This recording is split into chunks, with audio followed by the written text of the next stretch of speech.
कैसे हैं बताइए।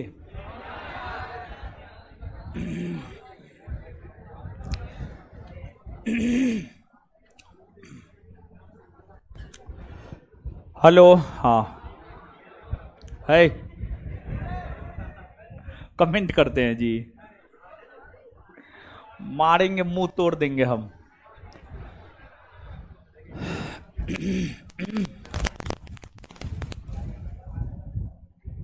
पंखा गर्म हवा देता है जी।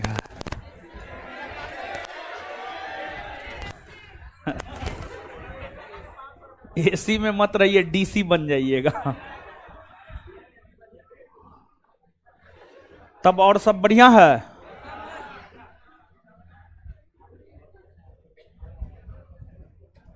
बढ़िया है जी, सबका सब चीज। पढ़ लिख रहे हैं ना आप लोग? आए पढ़िए लिखिए मन से। हे, कहां थी शुतुरमुर्ग? बड़ी दिन के बाद शुतुरमुर्ग नजर आई है। चलिए,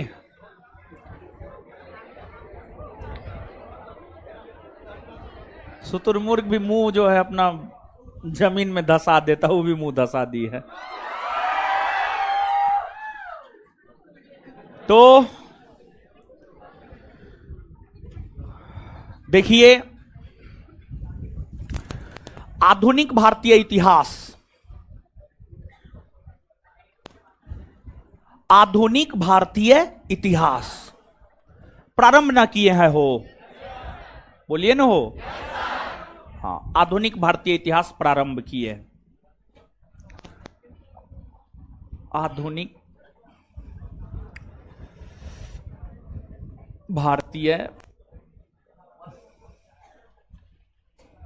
इतिहास।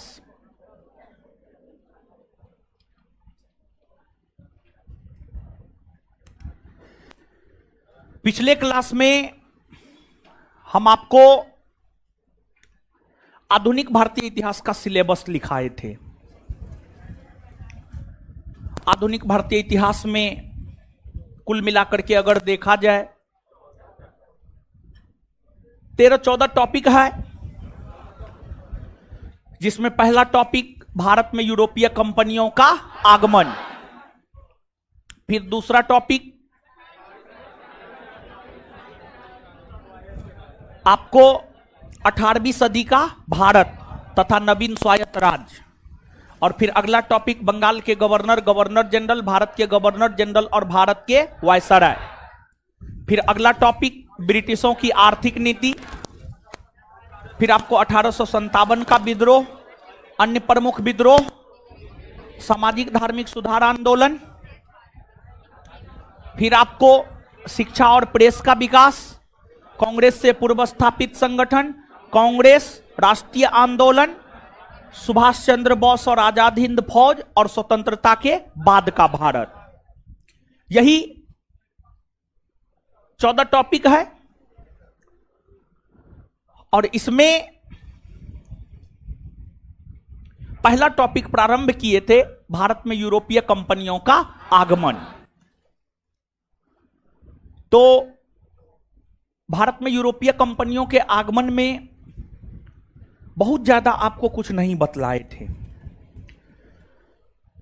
मूल तौर पर हम आपको यह बात बतलाए थे, पुर्तगाली यात्री वास्को डी गामा भारत के लिए समुद्री मार्ग की खोज 1498 ईस्वी में किया, और वास्को डी गामा भारत आया, और भारत से जब वापस लौटने लगा तो मसाला लेकर भारत से वापस लौटा था, और उस मसाला को जब पुर्तगाल के बाजार में बेचा गया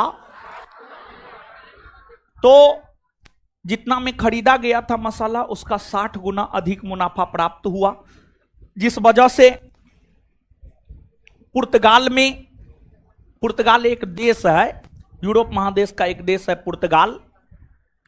पुर्तगाल में एक कंपनी स्थापित हुई, पुर्तगाली ईस्ट इंडिया कंपनी, जो कंपनी 1498 ईस्वी में भारत के साथ मसालों का व्यापार करने को लेकर के स्थापित किया गया था। भारत के साथ मसालों का व्यापार स्थापित करने को लेकर 1498 ईस्वी में पुर्तगाली ईस्ट इंडिया कंपनी की स्थापना की गई थी। यही बात बेसिकली पिछले क्लास में हम आपको बतलाए थे, यही ना बतलाए थे ना। अब वैसे छात्र या छात्रा जो जिसका बैच शाम में 7 से 9 है, उसको भी आधुनिक भारतीय इतिहास में हम एलो किए हैं। कुछ लोग आए हैं, कुछ लोग नहीं आए हैं, लेकिन हम आपको बता दें कि आपको कर लेना चाहिए, मेरे ख्याल से ज़्यादा बेटर होगा 7 से 9 वालों के लिए। तो पिछला क्लास जो है, संस्थान के एप्लीकेशन पर जाइएगा, फाउंडेशन बैच में जाइएगा, 5 से 7 वाला फाउंडेशन बैच में जाइएगा, तो वहां पर पिछला क्लास अनलॉक है। तो आप पिछला क्लास को जो है देख लीजिएगा, और पिछला क्लास में जितना लिखाए हैं ना, उतना जो है आप अपना पेज छोड़ दीजिएगा, उतना पेज जो है आप अपना छोड़ दीजिएगा। लगभग कितना लिखाए हैं देखिए, एक पेज में सिलेबस और एक पेज पढ़ाए, एक पेज में सिलेबस और एक पेज पढ़ाए, मतलब 2 पेज जो है आपको छोड़ देना है। और जो 7 से 9 बैच के लोग हैं, वो पहला क्लास जो है संस्थान के एप्लीकेशन पर जाकर के जो है आप कर लीजिएगा। एक ब्रीफ हम आपको दे दिए, समझ गए, एक ब्रीफ दे दिए कि यही बतलाए हैं। और आप अपने दिमाग में इस बात को मत आने दीजिएगा कि पहला क्लास नहीं किए हैं तो इसलिए समझ में नहीं आएगा। पहला क्लास में जो समझाए हैं, बहुत बड़ा तोप वाला बात नहीं समझाए हैं कि आपको अगला क्लास समझ में ना आए, एकदम समझ में आएगा। समझ गए? तो सबसे पहले इस बात को अपने दिमाग से निकाल दीजिएगा। और कल भी मेरा ही क्लास है आपके बैच में। जब आप कल क्लास आइएगा ना, 7 से 9 वाले बैच के छात्र, एकदम उन्हें दिशा निर्देश दे रहे हैं। लास्ट क्लास जो मेरा हुआ है आधुनिक भारतीय इतिहास का, आज दूसरा क्लास है। आधुनिक भारतीय इतिहास का जो पहला क्लास हुआ है, वो पहला क्लास आप निश्चित तौर पर देख लीजिएगा। 7 से 9 बैच के लोग जो है देख लीजिएगा ना, बोलिए ना, हाँ ना, हाँ देख लीजिएगा, ठीक है। तो आज पिछला क्लास में जहां से पढ़ाए वहां से आगे पढ़ाते हैं, क्या विचार? कोई दिक्कत नहीं ना है? 7 से 9 वाले लोग हैं, सब चीज में यस सर, जी सर, नो सर, तो कोई दिक्कत नहीं होगा आपको, ठीक है। तो 2 पेज मात्र छोड़ करके आगे बढ़िएगा, या फिर अपना हेडिंग मार लीजिए, भारत में यूरोपीय कंपनियों का आगमन। दीजिए तो जी।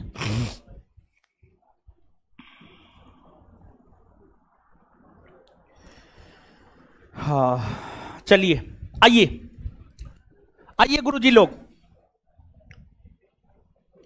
तो पहला चैप्टर हम लोग पढ़ रहे हैं, भारत में यूरोपीय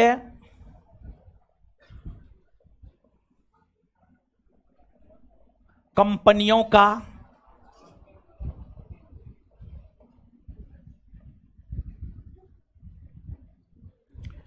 आगमन।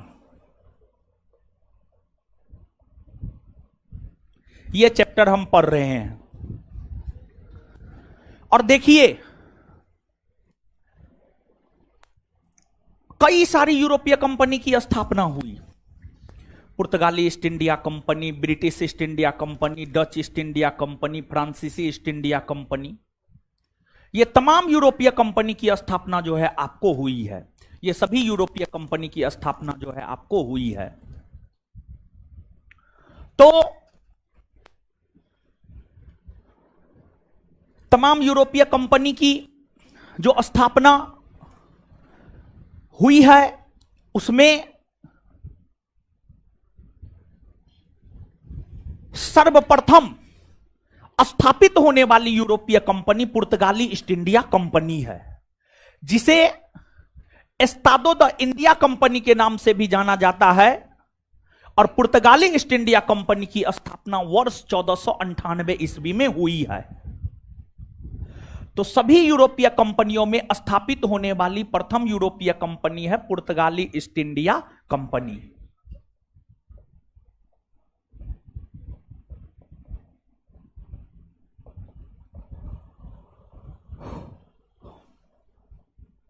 पुर्तगाली ईस्ट इंडिया कंपनी।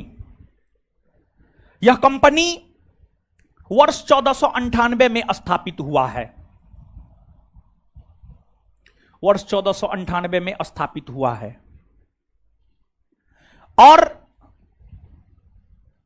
आप इस बात को जानिए कि सबसे पहले पुर्तगाली ईस्ट इंडिया कंपनी की स्थापना हुई और भारत के साथ व्यापार करने के लिए सबसे पहले भारत आने वाली यूरोपीय कंपनी पुर्तगाली ईस्ट इंडिया कंपनी ही है। और सबसे बाद में भारत से जाने वाली यूरोपीय कंपनी पुर्तगाली ईस्ट इंडिया कंपनी ही है। सबसे पहले स्थापना हुई, सबसे पहले भारत आई व्यापार करने के लिए और सबसे बाद में भारत से गई। तो क्या हम यह कह सकते हैं कि सबसे लंबे समय तक भारत में रहने वाली यूरोपीय कंपनी पुर्तगाली ईस्ट इंडिया कंपनी है? नहीं कह सकते हैं। यानी सबसे पहले आई और सबसे बाद में गई, तो सबसे लंबा समय होगा कि नहीं होगा, बताइए ना। आए तो यहां पर परीक्षा के लिहाज से 2-3 बात। पहली बात, भारत आने वाली प्रथम यूरोपीय कंपनी कौन है?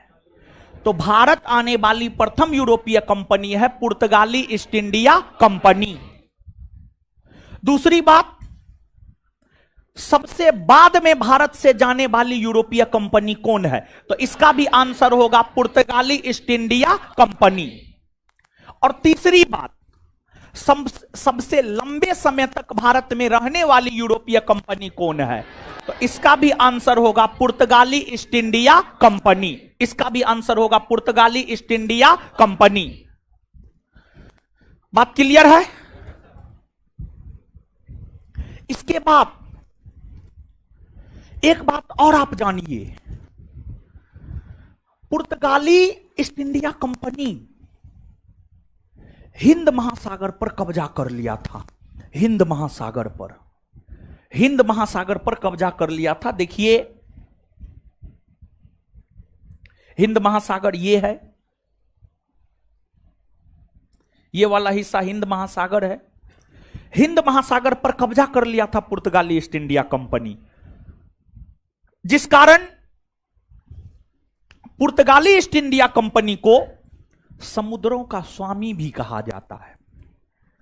पुर्तगाली ईस्ट इंडिया कंपनी को समुद्रों का स्वामी भी कहा जाता है। पुर्तगाली ईस्ट इंडिया कंपनी को समुद्रों का स्वामी भी कहा जाता है। क्या कहा जाता है? समुद्रों का स्वामी। समुद्रों का स्वामी। और हिंद महासागर में अगर कोई भी व्यापार करना चाहता था तो हिंद महासागर में व्यापार करने के लिए पुर्तगालियों से लाइसेंस लेना पड़ता था। लाइसेंस, पुर्तगालियों से लाइसेंस लेना पड़ता था। बिना पुर्तगालियों के लाइसेंस के हिंद महासागर में व्यापार नहीं किया जा सकता था। बिना पुर्तगालियों के लाइसेंस के हिंद महासागर में व्यापार नहीं किया जा सकता था। तो पुर्तगाली ने हिंद महासागर में कार्टेज व्यवस्था को लागू किया। कार्टेज व्यवस्था, वही लाइसेंस की व्यवस्था ही कार्टेज व्यवस्था थी। और अगर कोई व्यापारी पुर्तगालियों से कार्टेज खरीदता था, मतलब लाइसेंस लेता था, और लाइसेंस लेकर के अगर कोई व्यापारी हिंद महासागर में व्यापार करता था तो उसे पुर्तगाली सैनिकों के द्वारा सुरक्षा भी दिया जाता था। पुर्तगाली सैनिकों के द्वारा सुरक्षा भी दिया जाता था। और अगर कोई बिना लाइसेंस का हिंद महासागर में व्यापार करता था, बिना पुर्तगालियों से कार्टेज खरीदे व्यापार करता था, तो उसको लूट लिया जाता था पुर्तगालियों के द्वारा। पुर्तगालियों के द्वारा उसको लूट लिया जाता था, जहाजें लूट लेता था जो बिना लाइसेंस का व्यापार करता था।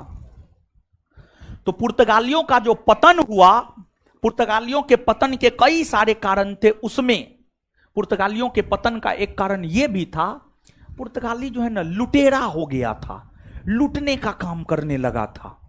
यह पुर्तगालियों के पतन के कारणों में से एक प्रमुख जो है आपको कारण बना है। और आप सब लोग इस बात से तो अवगत हैं कि भारत आने वाला प्रथम पुर्तगाली यात्री वास्को डी गामा था। वही भारत आने वाला दूसरा पुर्तगाली यात्री बना अल्ब्रेज कैब्राल, जो 1500 ईस्वी में भारत आया था। 1500 ईस्वी में अल्ब्रेज कैब्राल जो है आपको भारत आया। और वास्को डी गामा की अगर आप बात करेंगे तो वास्को डी गामा भारत की यात्रा 3 बार किया। 1498, 1502 और 1524। 1498, 1502 और 1524 3 बार। पुर्तगाली ईस्ट इंडिया कंपनी की स्थापना 1498 में हुई। पुर्तगाली कंपनी भारत आई, भारत आकर मसालों का व्यापार करने लगी। पुर्तगाली ईस्ट इंडिया कंपनी के व्यापार पर नियंत्रण स्थापित करने के लिए, पुर्तगाली ईस्ट इंडिया कंपनी के व्यापार पर नियंत्रण स्थापित करने के लिए एक पद लाया गया, जिसे नाम दिया गया पुर्तगाली गवर्नर या पुर्तगाली वायसराय। और पुर्तगाली गवर्नर या पुर्तगाली वायसराय के पद पर सर्वप्रथम फ्रांसिस्को दी अल्मोड़ा बैठा। फ्रांसिस्को दी अल्मोड़ा, फ्रांसिस्को दी अल्मोड़ा। फ्रांसिस्को दी अल्मोड़ा 1505 से 1509 ईस्वी तक पुर्तगाली वायसराय के पद पर बैठा, अर्थात प्रथम पुर्तगाली वायसराय बनने वाला था फ्रांसिस्को दी अल्मोड़ा। फ्रांसिस्को दी अल्मोड़ा के विषय में कहा जाता है कि उन्होंने ब्लू वाटर पॉलिसी, नीला जल की नीति को अपनाया था। देखिए, वैसी नीति जिसके तहत समुद्री भाग को अपने अधिकार में किया जाना था, उसे ही कहा गया ब्लू वाटर पॉलिसी। और इस ब्लू वाटर पॉलिसी को दूसरे पुर्तगाली गवर्नर या वायसराय अल्बुकर्क ने खत्म कर दिया। देखिए, प्रथम पुर्तगाली गवर्नर या वायसराय फ्रांसिस्को दी अल्मोड़ा, जो 1505 से 1509 तक रहे। फिर 1509 में बने अल्बुकर्क। अल्बुकर्क 1509 से 1515 ईस्वी तक वायसराय के पद पर है, पुर्तगाली वायसराय के पद पर है।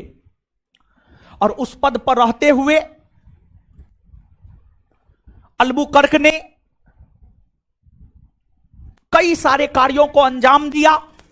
अल्बुकर्क ने पुर्तगाली ईस्ट इंडिया कंपनी को भारत में एक मजबूती प्रदान किया। कैसे अल्बुकर्क ने पुर्तगाली ईस्ट इंडिया कंपनी को भारत में मजबूती प्रदान किया? देखिए, अल्बुकर्क पुर्तगाली लोगों को, भारत के पुर्तगाली लोगों को, भारत में जो पुर्तगाली सब आया था, अल्बुकर्क ने भारत के पुर्तगाली लोगों को यह कहा कि आप भारतीय महिलाओं के साथ विवाह कीजिए। अल्बुकर्क के वजह से पुर्तगाली लोग भारतीय महिला से विवाह करने लगा। तो इससे पुर्तगाली और भारतीयों के बीच एक इमोशनल अटैचमेंट हुआ। फिर भारतीयों ने पुर्तगालियों को भारत में मदद करना शुरू किया। और यही वजह है कि अल्बुकर्क को भारत में पुर्तगाली साम्राज्य का वास्तविक संस्थापक माना जाता है। अल्बुकर्क को भारत में पुर्तगाली साम्राज्य का वास्तविक संस्थापक माना जाता है, वास्तविक संस्थापक माना जाता है। और अल्बुकर्क को राजा राम मोहन राय का पूर्वगामी भी कहा जाता है। जो अल्बुकर्क है, अल्बुकर्क की अगर आप बात करेंगे तो उसे राजा राम मोहन राय का पूर्वगामी भी कहा जाता है। अल्बुकर्क को राजा राम मोहन राय का पूर्वगामी इसलिए कहा जाता है क्योंकि अल्बुकर्क ने भारत के वैसे क्षेत्र जो पुर्तगालियों के अधीन था, जैसे भारत का केरल का क्षेत्र, गोवा का क्षेत्र, दादर नगर हवेली और दमन का क्षेत्र, भारत में जो ये सब क्षेत्र है, केरल, गोवा, दादर नगर हवेली, दमन और द्वीप, इन तमाम क्षेत्रों को पुर्तगालियों ने अपना उपनिवेश बनाया। मतलब पुर्तगालियों का व्यापार इन क्षेत्रों में हुआ करता था। भारत के जिन भूभागों में पुर्तगाली थे, वहां से सती प्रथा का अंत अल्बुकर्क ने कर दिया। वहां से सती प्रथा का अंत अल्बुकर्क ने कर दिया। अच्छा,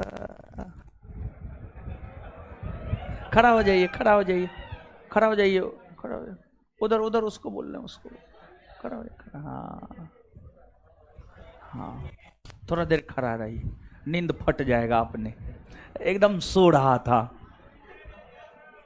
बताइए गलतियों किया, हंसी हो रहा, कितना पतीत है बताइए।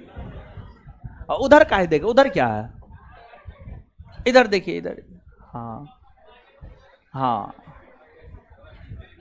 थोड़ा देर खड़ा रहिए, नींद फटेगा। चलिए सुनिए आप। तो अल्बुकर्क भारत के उन भूभागों में सती प्रथा का अंत कर दिया जो पुर्तगालियों के अधीन था। यही वजह है कि राजा राम मोहन राय का पूर्वगामी अल्बुकर्क को माना जाता है। और अल्बुकर्क ने ही ब्लू वाटर पॉलिसी को खत्म कर दिया। और अल्बुकर्क ने ही बीजापुर के सुल्तान यूसुफ आदिल शाह से 1510 ईस्वी में गोवा छीन लिया। बीजापुर के सुल्तान यूसुफ आदिल शाह से 1510 ईस्वी में गोवा छीन लिया। और पुर्तगाली बाद में जाकर केरल से पुर्तगाली सत्ता खत्म हो गई। सिर्फ गोवा, दमन और द्वीप तक जो है पुर्तगाली सत्ता सीमित रही। और आप जानिए इस बात को, जब तक ब्रिटिश ईस्ट इंडिया कंपनी व्यापार करने के लिए भारत नहीं आई, तब तक तो पुर्तगालियों का बल्ले बल्ले था। मतलब तब तक पुर्तगाली बेहतर स्थिति में था। लेकिन जब 1600 ईस्वी में ब्रिटिश ईस्ट इंडिया कंपनी की स्थापना हुई और वह British east India company Bharat व्यापार करने के लिए आ गई और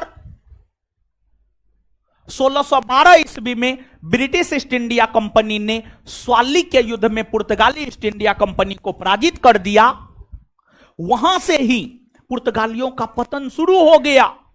लेकिन ऐसा नहीं कि पूरा पतन पुर्तगाली का हो गया, नहीं, पुर्तगाली का पूरा पतन नहीं हुआ।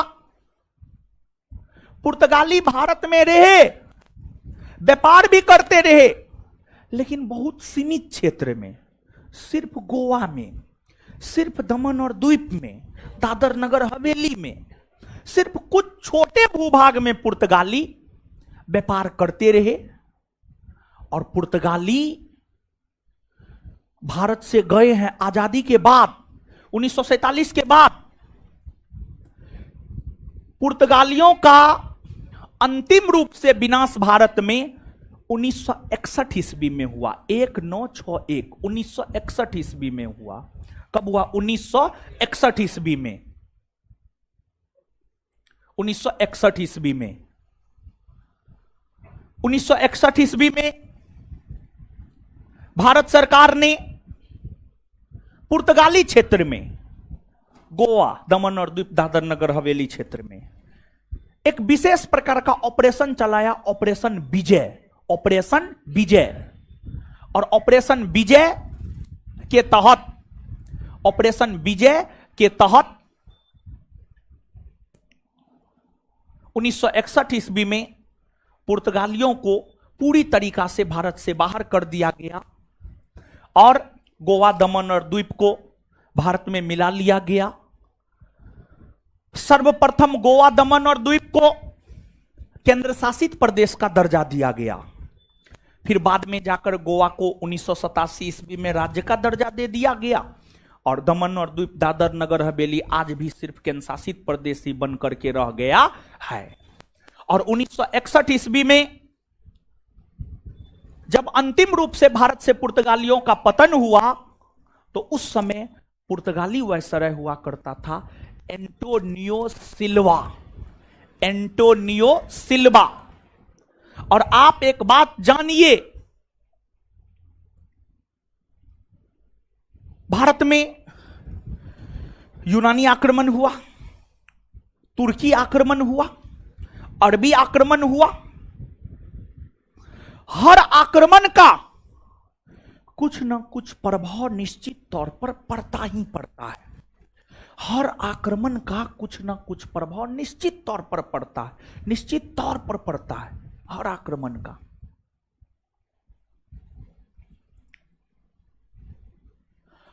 तो जब भारत में पुर्तगालियों का आगमन हुआ तो पुर्तगाली के आगमन से भी भारत में कुछ नई पद्धति की शुरुआत हुई है। जैसे पुर्तगालियों के आगमन से भारत में जहाज निर्माण कला का जन्म हुआ है। जहाज निर्माण कला, जहाज सब बनाए जाने लगे। पुर्तगालियों के आगमन से भारत में प्रिंटिंग प्रेस का विकास हुआ। पुर्तगालियों के आगमन से भारत में प्रिंटिंग प्रेस का विकास हुआ। प्रिंटिंग प्रेस, जहां समाचार पत्र सब छपता है, जहां समाचार पत्र सब छपता है वही है आपको प्रिंटिंग प्रेस। प्रिंटिंग प्रेस का विकास हुआ। इसके बाद पुर्तगाली लोग मध्य अमेरिका से, पुर्तगाली मध्य अमेरिका से आलू, तंबाकू, मकई, ये सब चीज भारत लाए। और पुर्तगालियों के आगमन के वजह से ही भारत में आलू का खेती होना शुरू हुआ, भारत में तंबाकू का खेती होना शुरू हुआ, भारत में मक्का का खेती होना शुरू हुआ। तो आलू, तंबाकू, मक्का, जब तक पुर्तगाली का आगमन भारत में नहीं हुआ था तो इन चीजों के उत्पादन से भारत के लोग अवगत नहीं थे। लेकिन पुर्तगालियों के आगमन के बाद भारत के लोग आलू, तंबाकू, मक्का, इन सभी वस्तुओं के उत्पादन से जो है आपको परिचित हुए। तो ये सब पुर्तगालियों के आगमन का प्रभाव है। ये सब पुर्तगालियों के आगमन का क्या है? प्रभाव। बात समझ में आया है? 7 से 9 वाले लोग, कोई भी ऐसा बात है जो समझ में नहीं आया, ये बात बताइए आप। हम नहीं ना? हाँ, समझ गए। तो अब एक पेज सिलेबस के लिए छोड़ दीजिएगा 7 से 9 वाले लोग, और एक पेज जो है थोड़ा सा लिखाए हैं वो आप लिख लीजिएगा। एप्लीकेशन पर क्लास है, समझ गए? बैठ जाइए। ज्यादा खाया पिया मत कीजिए, थोड़ा सा कम। जैसे 4 रोटी कैपेसिटी है तो 2 रोटी खाइए, समझे? अरे ज्यादा खाने की वजह से नींद आता है महाराज। नींद का एक कारण नहीं भी, एकदम दबा के खा लेगा 4 थाली भात, 4 गो रोटी, समझे? आप पानी उनी पिएगा नहीं, पानी उनी पीजिए, समझे? और देखिए गर्मी का मौसम आ गया, सब 15-20 रुपया में बोतल मिलता है, वो बोतल रखा कीजिए, पानी साथ में रखिए, समझे? हम मजाक नहीं कर रहे हैं। और प्रयास कीजिए, आप 5 बजे के समय आते हैं, ग्लूकोज थोड़ा बहुत उस पानी में हो तो और बेटर है, नहीं तो कम से कम पानी तो होना ही चाहिए। अरे आप ही के लिए महाराज बोल रहे हैं, समझे? और स्पेशली लड़की के लिए एकदम जरूरी है, समझ गए? बेहोश यही सब न होती है जी, समझिए। और जिस रोज तबीयत खराब लगे नहीं आना है, क्योंकि मान लिया जाए कि अगर एगो बेहोश होते पूरा क्लास डिस्टर्ब हो जाता है, तो उससे बढ़िया है मत आइए, ठीक है? व्यक्ति का कल्याण सबके कल्याण में निहित होना चाहिए। चलिए लिखिए, आप लिखिए, जहां तक लिखे हैं उससे आगे लिखिए।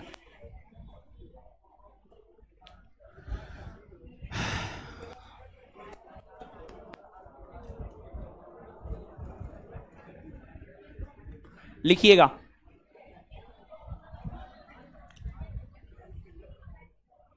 भारत आने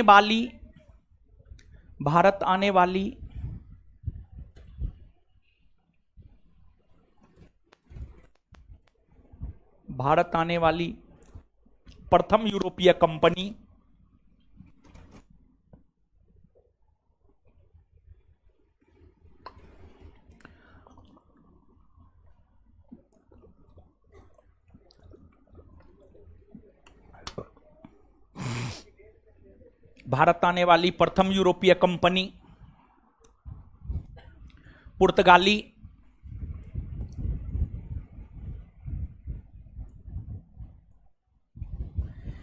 ईस्ट इंडिया कंपनी है,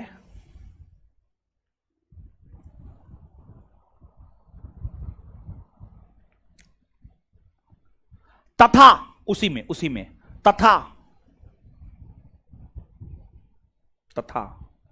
तथा भारत से सबसे अंतिम में है, देखिए वहां पे स्टॉप नहीं है जी,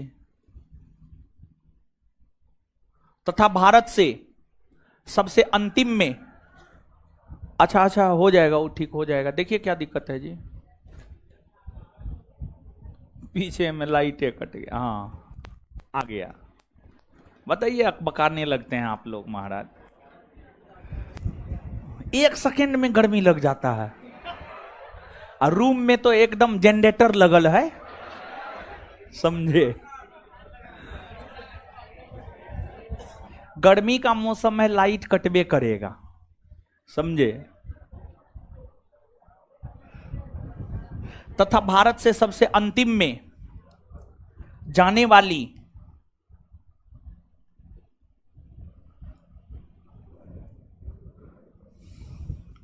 यूरोपीय कंपनी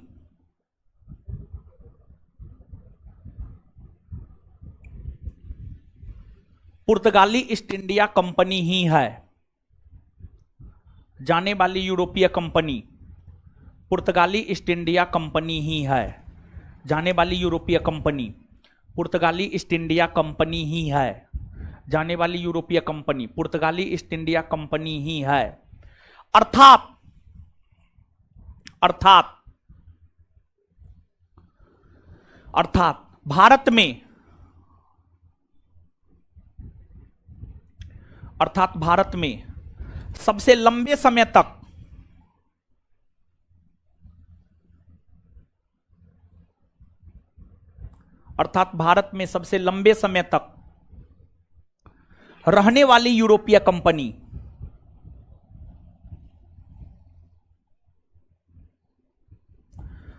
भारत में सबसे लंबे समय तक रहने वाली यूरोपीय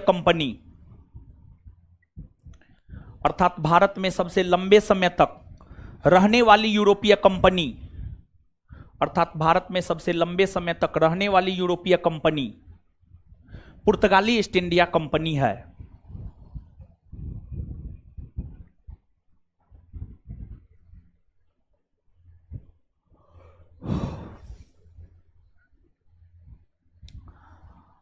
अब एक बात और जानिए गुरुजी लोग, ठीक है, इसको आप लिख लिए।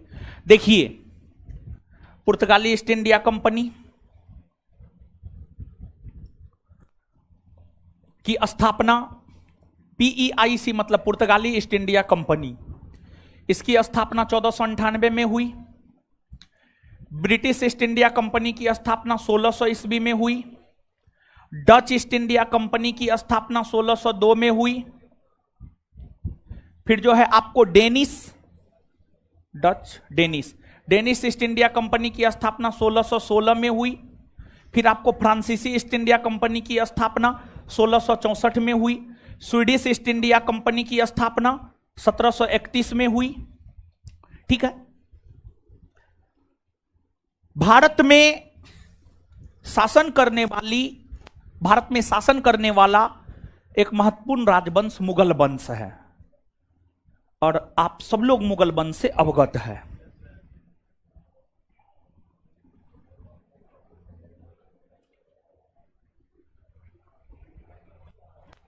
मुगल वंश की स्थापना कब हुई है जी? आप तो पढ़े हैं ना, बताइए।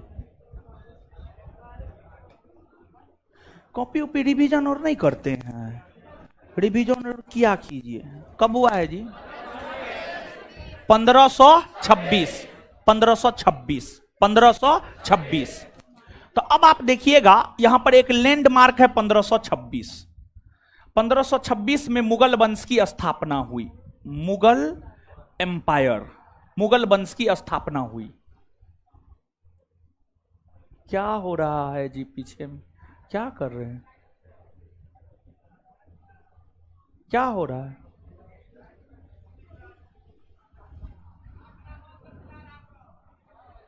अपने मने से चिल्ला, आह तोड़ी के ई का हो गया है नीचे में। ओ नीचे में तो उनके भी क्लास में चिल्लाते हैं आप लोग। थोड़ी चलिए 1526 ईस्वी में, तो थोड़ा गौर कीजिएगा। एक बात बताइए, सभी यूरोपीय कंपनियों में एकमात्र यूरोपीय कंपनी पुर्तगाली ईस्ट इंडिया कंपनी है जो मुगल वंश की स्थापना से पहले स्थापित हुआ है। उसके अलावा अन्य जितनी भी यूरोपीय कंपनी है सब मुगल वंश की स्थापना के बाद स्थापित हुआ, 1526 के बाद स्थापित हुआ है। तो एक बड़ी अच्छा प्रश्न है, निम्नलिखित में से कौन यूरोपीय कंपनी है जो मुगल वंश की स्थापना के पूर्व स्थापित हुआ है? तो आंसर हो जाएगा पुर्तगाली ईस्ट इंडिया कंपनी। बात समझे हैं? तो नीचे से लिखिएगा।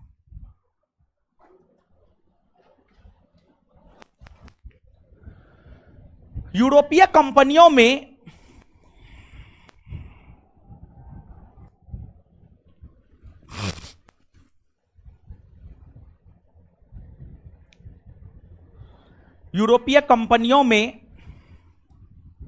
पुर्तगाली ईस्ट इंडिया कंपनी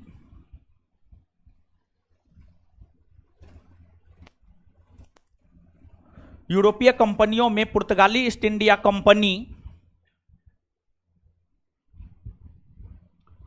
एकमात्र ऐसी कंपनी है, एकमात्र ऐसी कंपनी है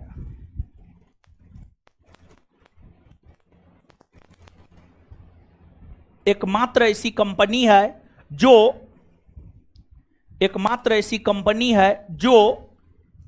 मुगल वंश के स्थापना के पहले स्थापित हुआ है, जो मुगल वंश के स्थापना के पहले स्थापित हुआ है, जो मुगल वंश के स्थापना के पहले स्थापित हुआ है, जो मुगल वंश के स्थापना के पहले स्थापित हुआ है, जो मुगल वंश के स्थापना के पहले स्थापित हुआ है।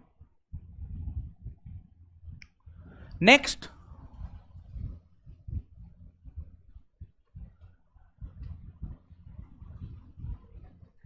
पुर्तगाली ईस्ट इंडिया कंपनी ने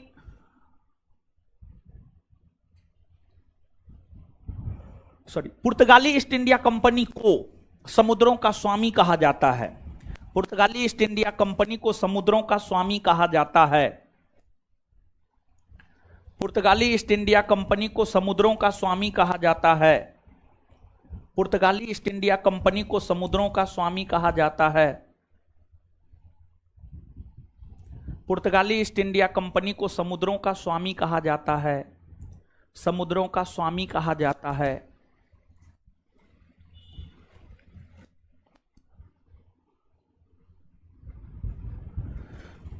नेक्स्ट,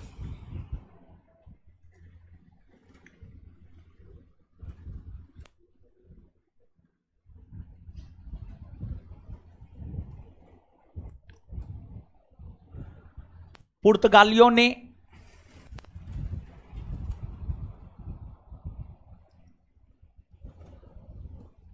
अपना पहला व्यापारिक कारखाना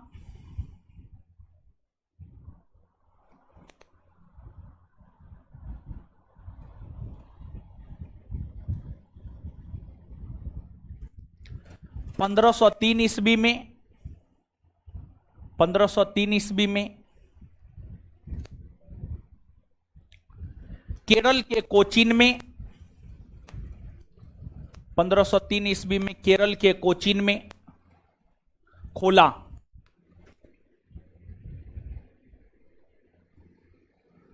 1503 ईस्वी में केरल के कोचीन में खोला।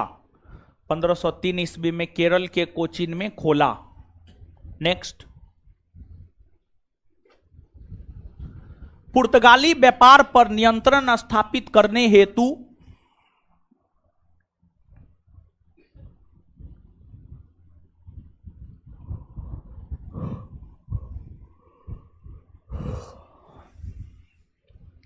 पुर्तगाली व्यापार पर नियंत्रण स्थापित करने हेतु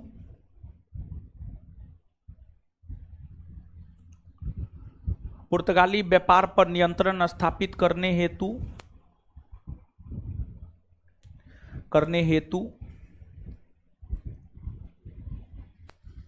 1505 ईस्वी में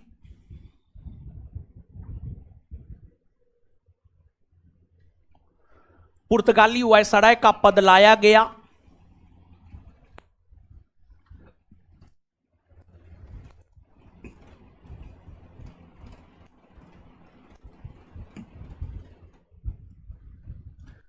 पुर्तगाली वायसराय का पद लाया गया, फुल स्टॉप।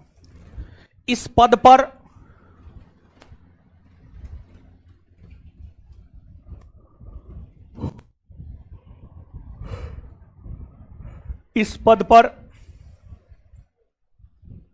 बैठने वाले प्रथम व्यक्ति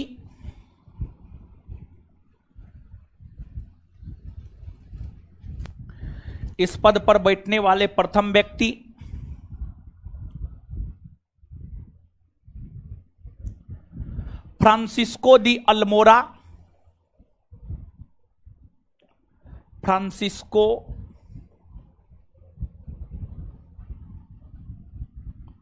दी अल्मोरा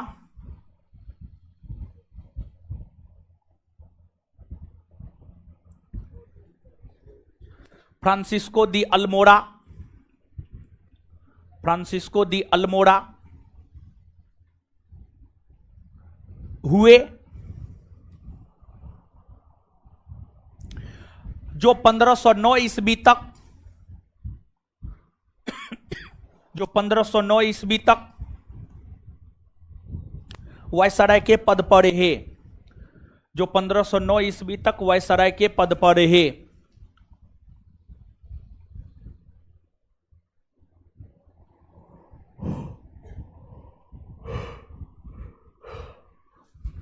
जो 1509 ईस्वी तक वायसराय के पद पर रहे, जो 1509 ईस्वी तक वायसराय के पद पर रहे, full stop. Next point, Almora ने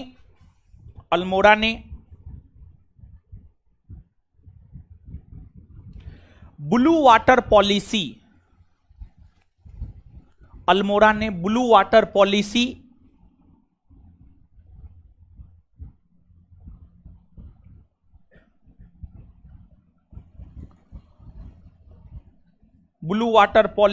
यानी नीला जल की नीति,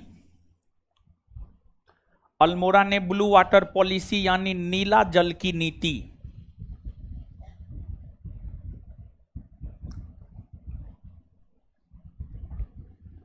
अल्मोड़ा ने ब्लू वाटर पॉलिसी यानी नीला जल की नीति को अपनाया?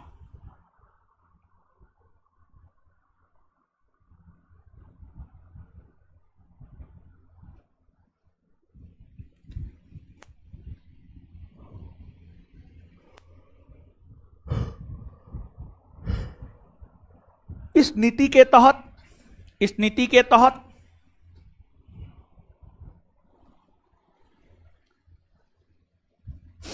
हिंद महासागर पर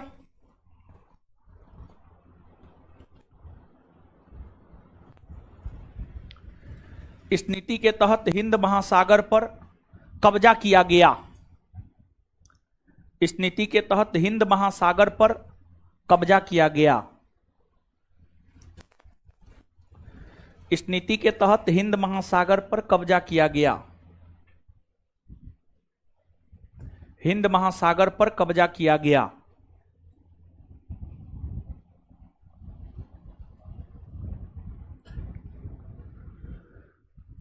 कालांतर में जाकर, उसी में कालांतर मतलब बाद में, कालांतर में जाकर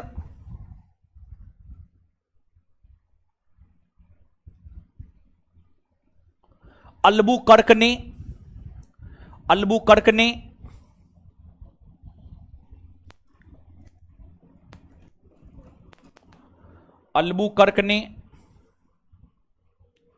कालांतर में जाकर अल्बुकर्क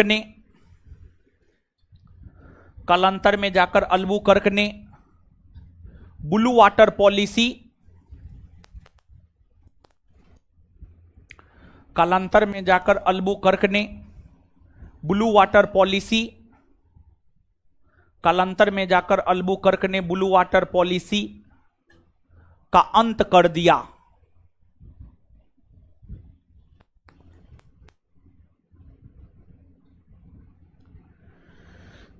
कालांतर में जाकर अल्बुकर्क ने ब्लू वाटर पॉलिसी का अंत कर दिया। ब्लू वाटर पॉलिसी का अंत कर दिया। नेक्स्ट पॉइंट, द्वितीय पुर्तगाली वायसराय। नेक्स्ट पॉइंट, द्वितीय पुर्तगाली वायसराय अल्बुकर्क बने। द्वितीय पुर्तगाली वायसराय अल्बुकर्क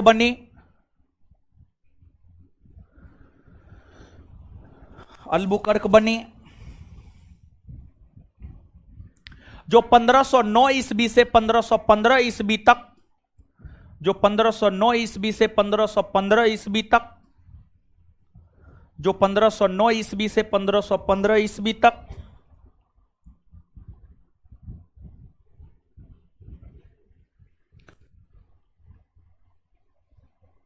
इस पद पर आसीन रहे।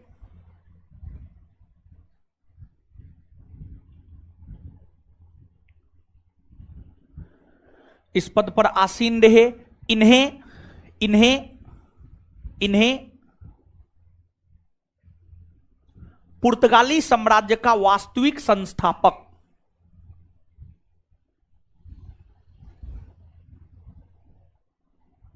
इन्हें पुर्तगाली साम्राज्य का वास्तविक संस्थापक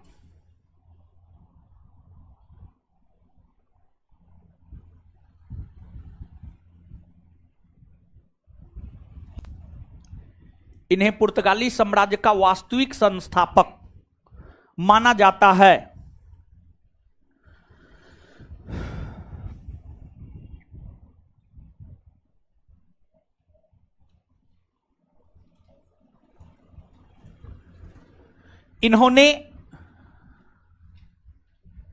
इन्होंने पुर्तगालियों को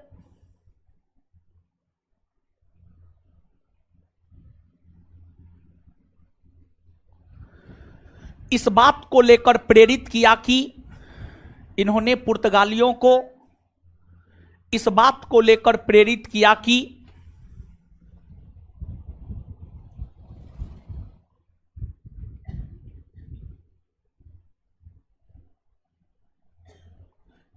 वे भारतीय स्त्री से विवाह करें।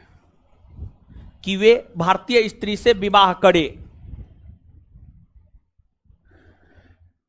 इन्होंने पुर्तगालियों को इस बात को लेकर प्रेरित किया कि वे भारतीय स्त्री से विवाह करे। नेक्स्ट पॉइंट, अल्बुकर्क को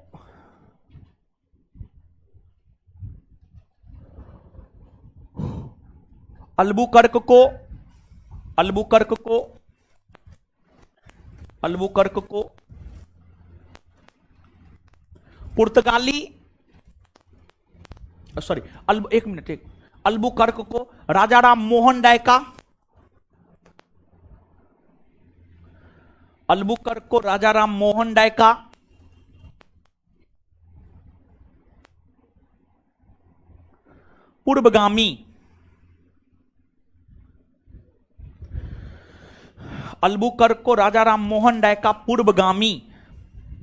अल्बुकर्क को राजा राम मोहन राय का पूर्वगामी कहा जाता है।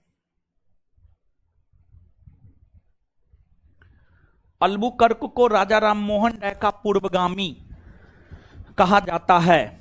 अल्बुकर्क को राजा राम मोहन राय का पूर्वगामी कहा जाता है। राजा राम मोहन राय का पूर्वगामी कहा जाता है।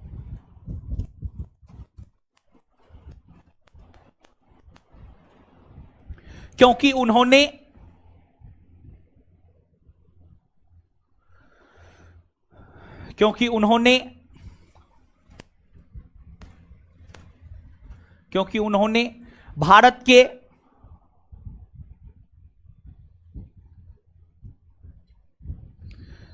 उन्होंने भारत के उन क्षेत्रों से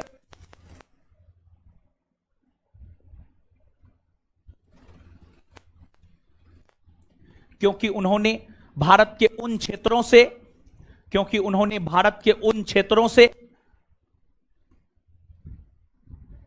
सती प्रथा का अंत कर दिया। क्योंकि उन्होंने भारत के उन क्षेत्रों से सती प्रथा का अंत कर दिया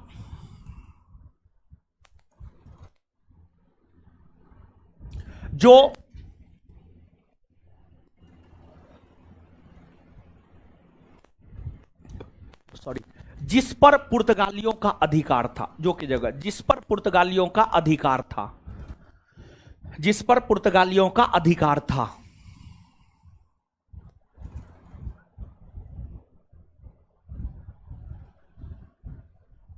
नेक्स्ट,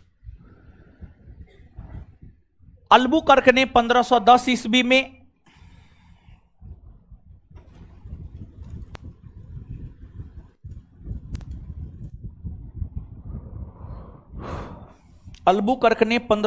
ईस्वी में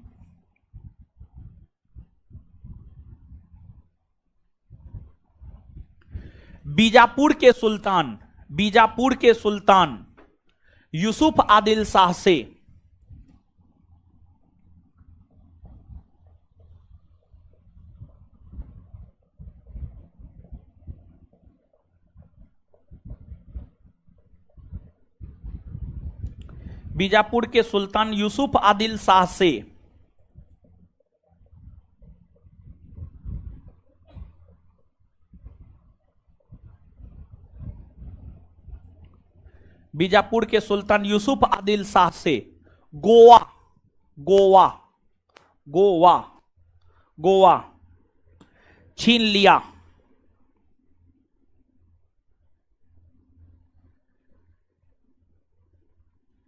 गोवा छीन लिया।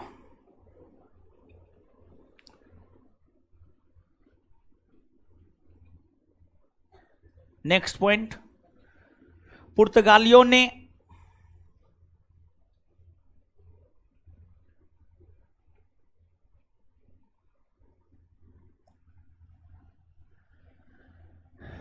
गोवा, दमन और द्वीप, दादर नगर हवेली, पुर्तगालियों ने गोवा, दमन और द्वीप, पुर्तगालियों ने गोवा, दमन और द्वीप,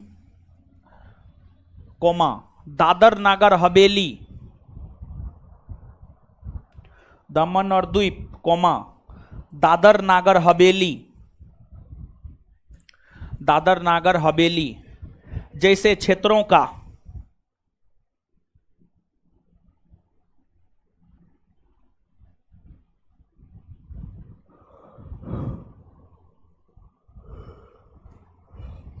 उपनिवेशीकरण किया, जैसे क्षेत्रों का उपनिवेशीकरण किया।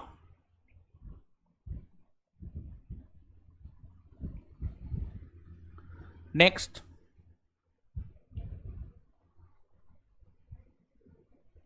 नेक्स्ट, पुर्तगालियों ने गोवा, दमन और द्वीप, दादर नगर हवेली इत्यादि जैसे क्षेत्रों का उपनिवेशीकरण किया। हाय, फिर से बोले क्या? हाँ तो वो तो फिर से बोलबे किए थे। है काहे ऐसे बिल्ली जैसे करते हैं? अंधेरा कायम रहेगा।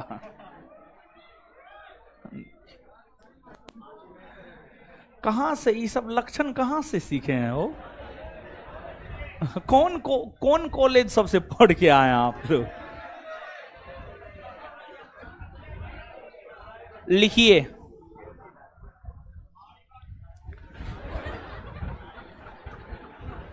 आगे लिखिएगा।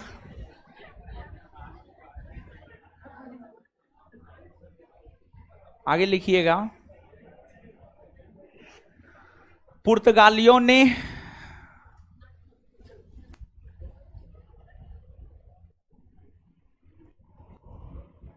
हिंद महासागर,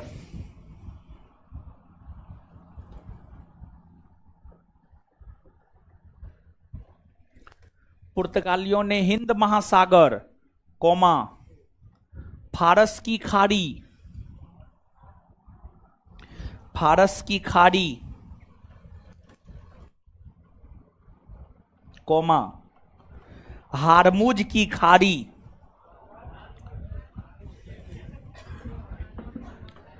फारस की खाड़ी, कोमा, हारमुज की खाड़ी, हारमुज की खाड़ी में अपनी चौकियां, में अपनी चौकियां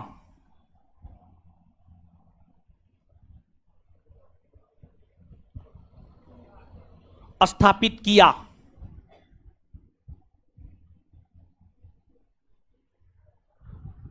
इसका मतलब क्या हुआ? हैं?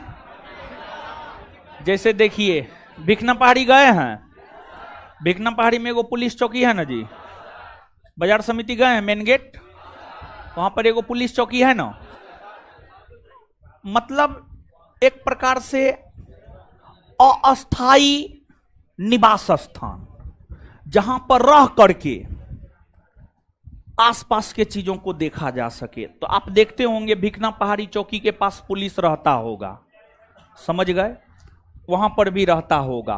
तो हिंद महासागर में, हारमुज की खाड़ी में, फारस की खाड़ी में अपना चौकी स्थापित करके जो है, अपना एक अस्थाई निवास स्थल स्थापित करके जो है, हिंद महासागर के व्यापार पर नियंत्रण करने का काम पुर्तगालियों के द्वारा किया जाता था।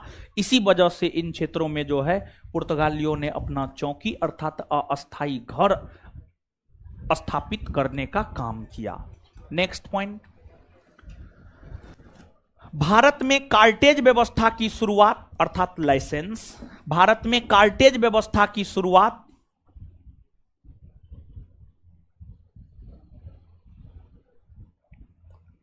भारत में कार्टेज व्यवस्था की शुरुआत पुर्तगाली ने किया है।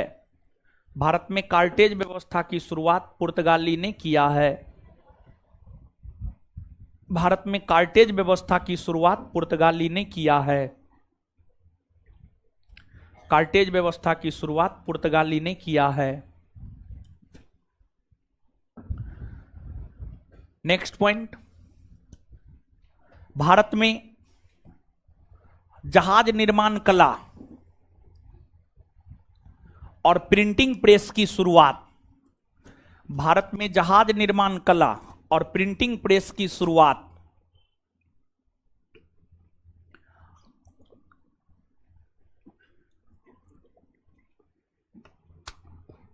भारत में जहाज निर्माण कला और प्रिंटिंग प्रेस की शुरुआत पुर्तगालियों के द्वारा ही की गई है।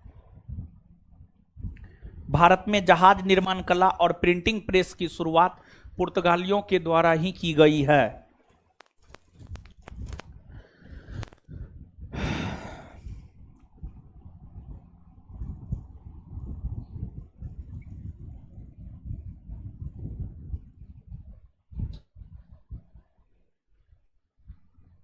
पुर्तगालियों ने ही नेक्स्ट पॉइंट, अगला पॉइंट, पुर्तगालियों ने ही मध्य अमेरिका से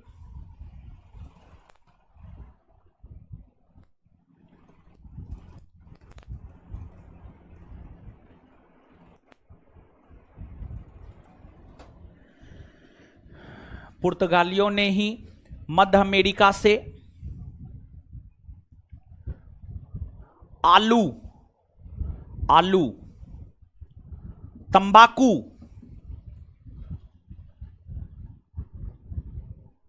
और मक्का, आलू तंबाकू और मक्का भारत लाया।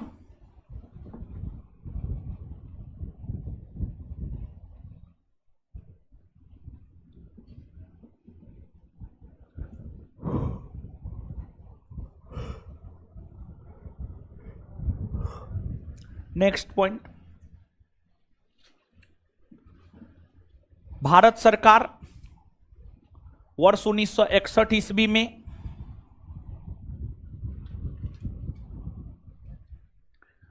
भारत सरकार वर्ष 1961 ईस्वी में भारत सरकार वर्ष 1961 ईस्वी में ऑपरेशन विजय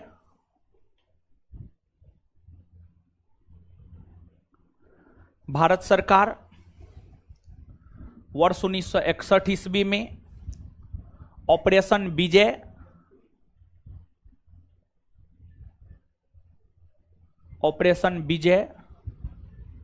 के तहत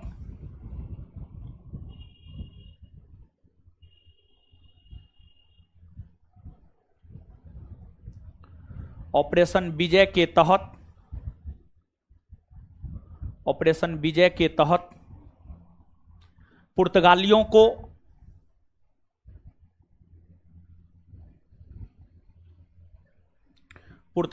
को भारत से बाहर किया।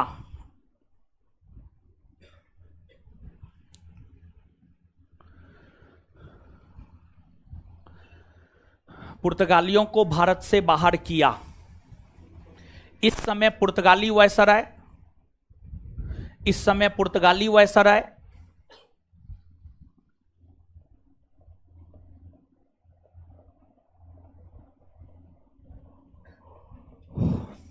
एंटोनियो सिल्वा, इस समय पुर्तगाली वायसराय एंटोनियो सिल्वा,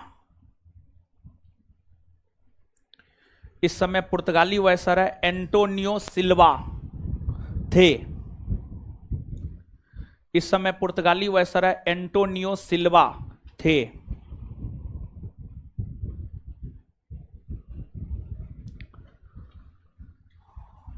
अब आगे एक दो बात और जानिए, फिर आप लिखिएगा, समझे। लेकिन उससे पहले एक दो पॉइंट और आपको लिखना है। वास्को डी गामा 3 बार भारत आया है और दूसरा पुर्तगाली यात्री अल्ब्रेज कैब्राल था। ये 2 पॉइंट और लिखना है यहां पे, फिर आगे बताएंगे। लिखिए तो, वास्को डी गामा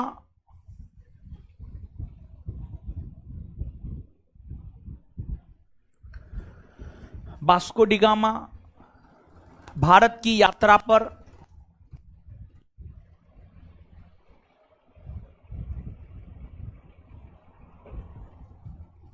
तीन बार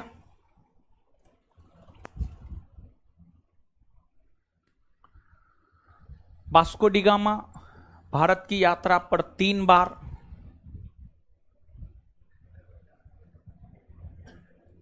आए हैं।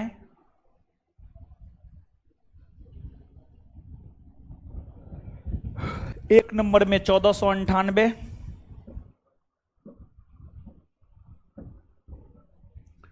दो नंबर में 1502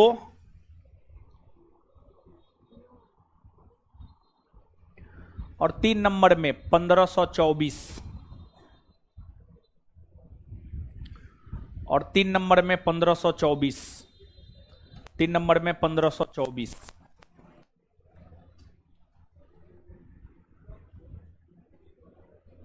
नेक्स्ट, भारत आने वाला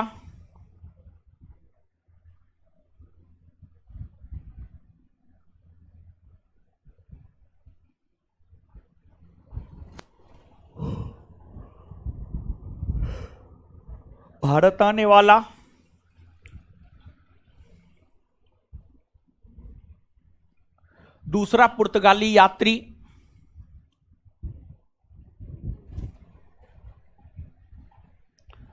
अल्ब्रेज कैब्राल। भारत आने वाला दूसरा पुर्तगाली यात्री अल्ब्रेज कैब्राल।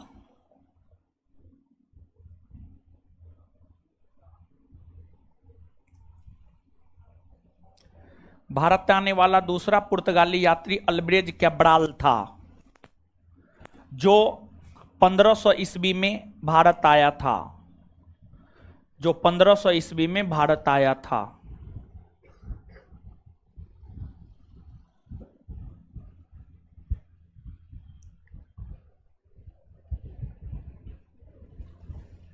चलिए अब आगे जानिए। देखिए, मुगल वंश की स्थापना से पहले पुर्तगाली ईस्ट इंडिया कंपनी की स्थापना हो गई थी।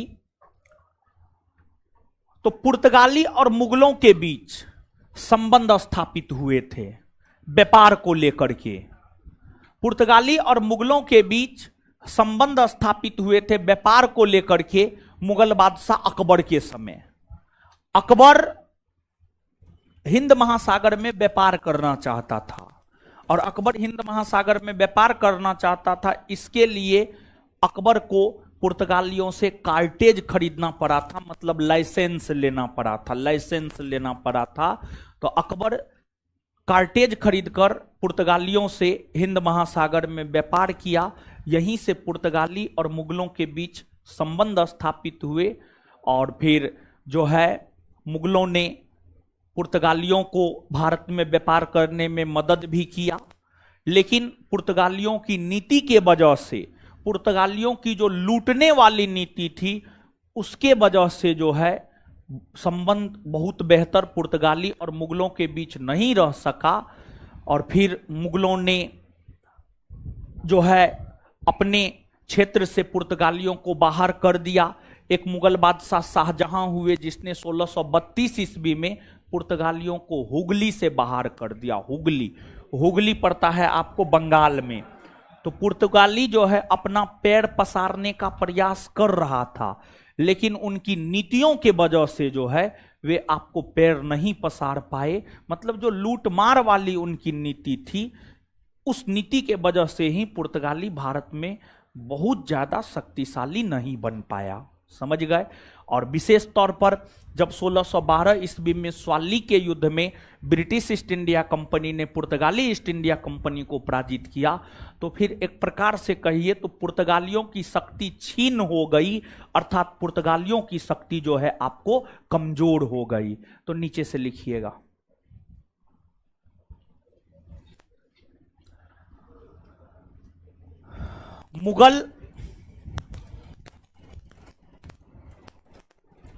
मुगल और पुर्तगालियों के बीच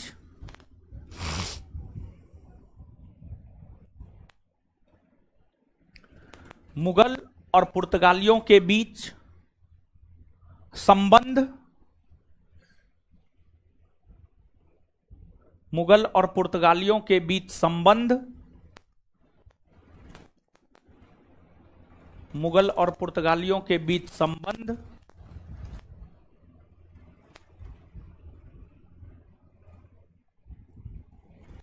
बादशाह अकबर के समय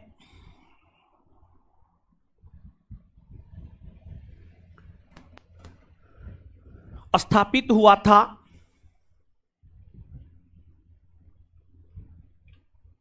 बादशाह अकबर के समय स्थापित हुआ था।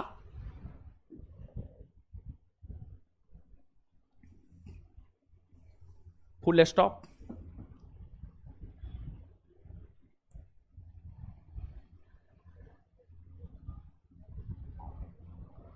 अकबर ने हिंद महासागर में व्यापार करने को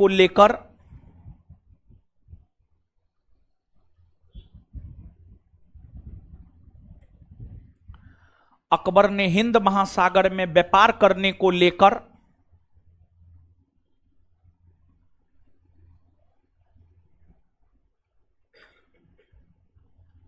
पुर्तगालियों से कार्टेज खरीदा था।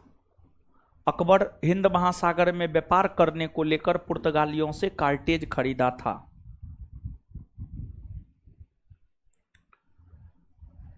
पुर्तगालियों से कार्टेज खरीदा था। नेक्स्ट पॉइंट,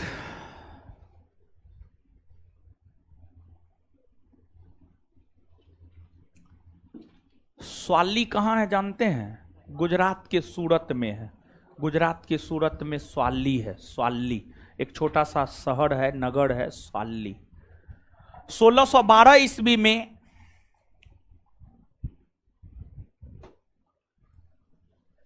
स्वाली का युद्ध, देखिए स्वाली ऐसे लिखा जाता है।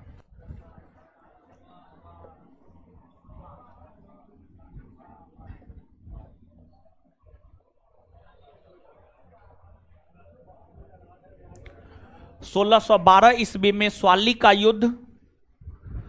1612 ईस्वी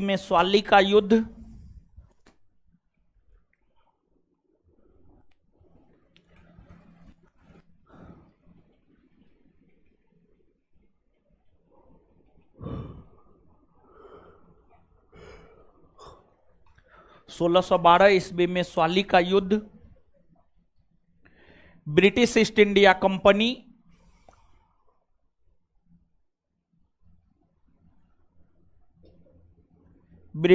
इंडिया कंपनी और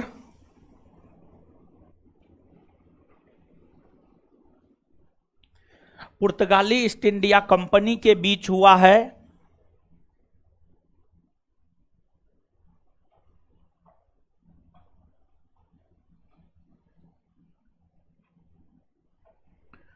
और पुर्तगाली ईस्ट इंडिया कंपनी के बीच हुआ है।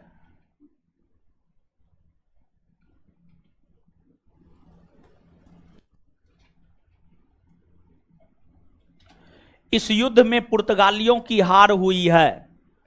इस युद्ध में पुर्तगाली ईस्ट इंडिया कंपनी की हार हुई है। इस युद्ध में पुर्तगाली ईस्ट इंडिया कंपनी की हार हुई है।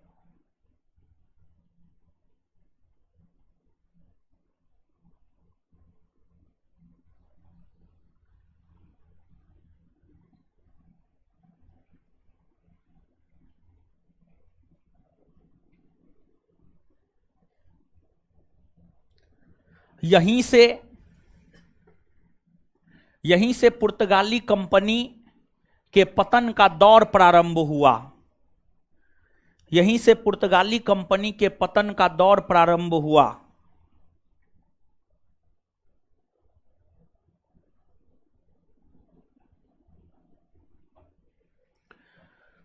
यहीं से पुर्तगाली कंपनी के पतन का दौर प्रारंभ हुआ।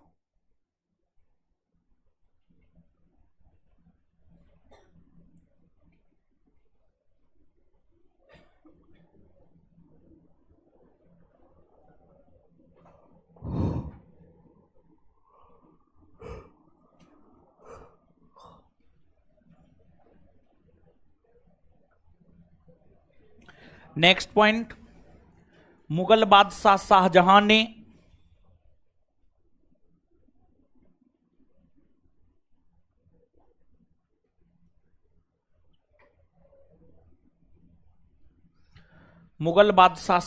ने पुर्तगालियों के लूटमार की नीति के कारण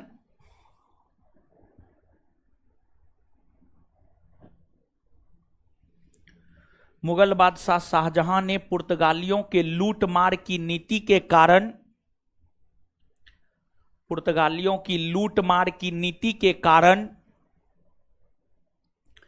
पुर्तगालियों की लूटमार की नीति के कारण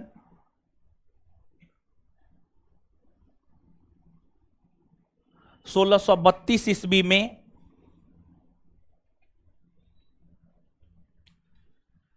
1632 ईस्वी में हुगली से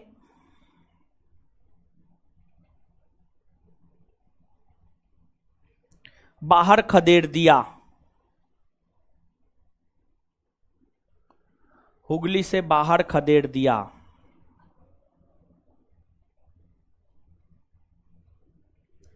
चलिए, जितना समझाए हैं उतना लिखा दिए, अब उतना को आप पढ़िए। पढ़िए तो जल्दी।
पढ़ लिए जी, पढ़ लिए।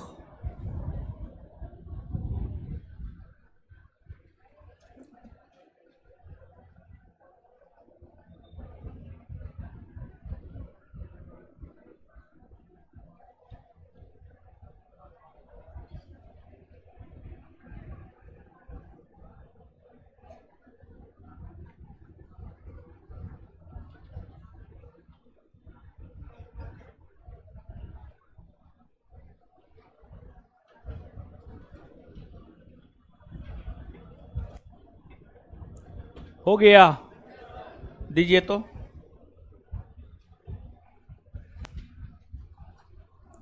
ए हीरो सब आइए, याद करते हैं। भारत आने वाली प्रथम यूरोपीय कंपनी, सबसे अंतिम में जाने वाली, सबसे लंबे समय तक रहने वाली, समुद्रों का स्वामी कौन कंपनी को कहा जाए? आए यूरोपीय कंपनियों में एकमात्र कंपनी जो मुगल वंश के स्थापना से पहले स्थापित हुआ कौन है? पुर्तगालियों ने अपना पहला व्यापारिक कारखाना कहां खोला?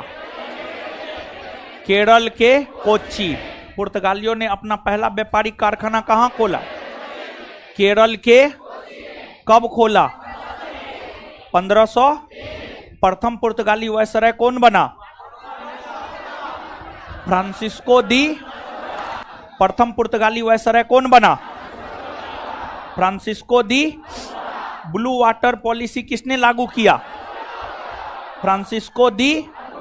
इसको समाप्त किसने किया? अल्बू। द्वितीय पुर्तगाली वायसराय कौन बना? कौन बना? पुर्तगाली साम्राज्य का वास्तविक संस्थापक किसे कहा जाए? पुर्तगाली साम्राज्य का वास्तविक संस्थापक किसने पुर्तगालियों को इस बात को लेकर प्रेरित किया कि पुर्तगाली भारतीय स्त्री से विवाह करे? किसने पुर्तगालियों को इस बात को लेकर प्रेरित किया कि पुर्तगाली पुरुष भारतीय स्त्री से विवाह करे? राजा राम मोहन राय का पूर्वगामी किसे कहा जाता है? राजा राम मोहन राय का पूर्वगामी किसे कहा जाता? अल्बुकर्क ने 1510 ईस्वी में गोवा किससे छीन लिया? बीजापुर के सुल्तान यूसुफ आदिल शाह। अल्बुकर्क ने 1510 ईस्वी में गोवा किससे छीन लिया? बीजापुर के सुल्तान यूसुफ आदिल शाह। पुर्तगालियों ने किन किन क्षेत्रों का उपनिवेशीकरण किया? गोवा, दमन और द्वीप और दादर नगर हवेली। पुर्तगालियों ने किन किन क्षेत्रों का उपनिवेशीकरण किया? पुर्तगालियों ने कहां कहां अपनी चौकियां स्थापित किया? हिंद महासागर, फारस की खाड़ी और हारमुज की खाड़ी। पुर्तगालियों ने कहां कहां अपना चौकी स्थापित किया? भारत में कार्टेज व्यवस्था की शुरुआत किसने किया? किसने किया है? भारत में कार्टेज व्यवस्था की शुरुआत किसने किया? भारत में जहाज निर्माण कला, प्रिंटिंग प्रेस की शुरुआत। पुर्तगाली मध्य अमेरिका से भारत क्या क्या लाया? आलू, तंबाकू। पुर्तगाली मध्य अमेरिका से क्या क्या लाया? और पुर्तगालियों से गोवा को आजाद 1961 में कौन ऑपरेशन के तहत करवाया? कौन ऑपरेशन के तहत? और उस समय 1961 ईस्वी के समय गोवा के पुर्तगाली वायसराय कौन था? एंटोनियो। 1961 के समय गोवा के पुर्तगाली वायसराय कौन था? एंटोनियो सिल्वा। वास्को डी गामा भारत की यात्रा पर कितनी बार आया? वास्को डी गामा भारत की यात्रा पर कितनी बार आया? कब कब? 1498, 1502 और 1500। भारत आने वाला दूसरा पुर्तगाली यात्री भारत आने वाला दूसरा पुर्तगाली यात्री कब आया? भारत और पुर्तगालियों के बीच संबंध स्थापित किस मुगल बादशाह के समय हुआ? किसके समय हुआ? स्वाली का युद्ध कब हुआ? 1612। स्वाली का युद्ध कब हुआ? स्वाली का युद्ध कब हुआ? किस दो यूरोपीय कंपनी के बीच हुआ? पुर्तगाली और ब्रिटिश। पुर्तगाली और किस बादशाह ने पुर्तगालियों को 1632 ईस्वी में हुगली से बाहर कर दिया? किस बादशाह ने 1632 ईस्वी में पुर्तगालियों को हुगली से बाहर कर दिया? शाहजहां। चलिए इसके आगे मिलते हैं अगले क्लास में, ठीक है। और देखिए आप जो है 7 से 9 वाला से पूछ लेंगे कि लोग आया है या नहीं आया है, और फिर अगर वो लोग आ जाएंगे तो फिर आपके आधुनिक भारतीय इतिहास के टाइम को जो है आधा घंटा थोड़ा बढ़ाएंगे, 7 से 7:30 करेंगे, ठीक है। आधुनिक भारतीय 2 घंटा करेंगे, 5:30 से 7:30। तो आज एक बार उन लोगों से पूछ लेने दीजिए लोग आए हैं या नहीं आए हैं, ठीक है। वो तो बैच में पता नहीं चलेगा, अभी कहना मुश्किल ना है। तो चलिए ठीक है, मिलते हैं 7:30 बजे अगले बैच में। हमको निकलने दीजिए तब निकलिएगा।